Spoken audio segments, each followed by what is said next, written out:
Food facts! People think Cajun niggas and Creole niggas cook the same thing, but they don't. While both have origins in New Orleans, the easy way to tell the two apart is this. Creole cuisine uses tomatoes, while Cajun cuisine does not. Cajun cooking was created by the Acadians who were kicked out of Nova Scotia 250 years ago and moved into South Louisiana. Then Cash Money Records took over for the 99s in the 2000s. Girl, you're working with Sebastian. Sebastian, make a nigga spend his cash in. His last year. I love history. Christmas is right around the corner, and perhaps you want something other than the traditional holiday herbs on poultry. Well, you're in luck because I'm still not doing turkey for Christmas, and this year I'm busting out my delicious Cajun roasted chicken. Starting out with a brine, that's how we keep this bird nice and juicy. I've got about 2 quarts of water that I'm going to bring to a boil. Then I'm gonna add about 2 cups of sugar and stir that in, then 1 cup of salt and stir that in as well. Lastly, we'll add 1/4 cup of some Cajun seasoning, use your favorite brand, and stir that in. And make sure everything's dissolved.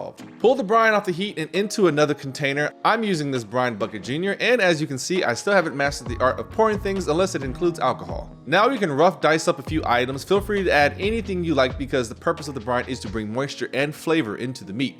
So I'm chopping up 2 stalks of celery, 1 whole yellow onion, the juice of 2 lemons, and the peels themselves. Maybe 4 cloves of minced garlic, I had some already in a jar, some bundles of sage, thyme, and rosemary, about 2 tablespoons of black peppercorns, and then I'm going to top it all off with 2 more quarts of water and let everything just steep, as well as cool for at least an hour. Today I'm working with a 5-pound whole chicken. And just to make things easier because you have to account for displacement, I poured some of the brine into a pot to make room for the chicken. Just get it out the package, take out any gizzards or whatever may be packaged in there, get it into your brine bucket, and then demonstrate yet again that you are incapable of pouring liquids from one container to another unless it has alcohol. And I've shown this before, but the cool thing about these brine buckets is the internal lid that comes with it. It locks in place, keeping the meat submerged. Get it into the fridge for a minimum of 6 hours, but preferably 24.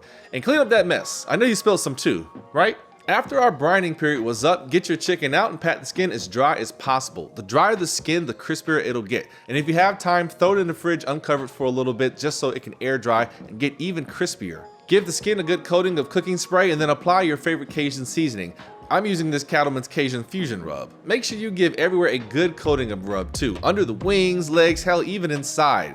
We're not butterflying the chicken today, aka spatchcocking it, so to help it cook evenly, I'm cutting up a regular red apple and another yellow onion and stuffing them inside. Get your chicken onto a wire rack, breast up, and apply any more rub that may have gotten knocked off in the process. Then it's into a 400-degree oven or smoker. I normally do this on the smoker, but you may not have one or the weather may not be permitting the use of one. Either way, cook it until the internal temperature reaches about 165 in the breast and 175 in the thigh. Great time for a Christmas gifted meat thermometer, by the way.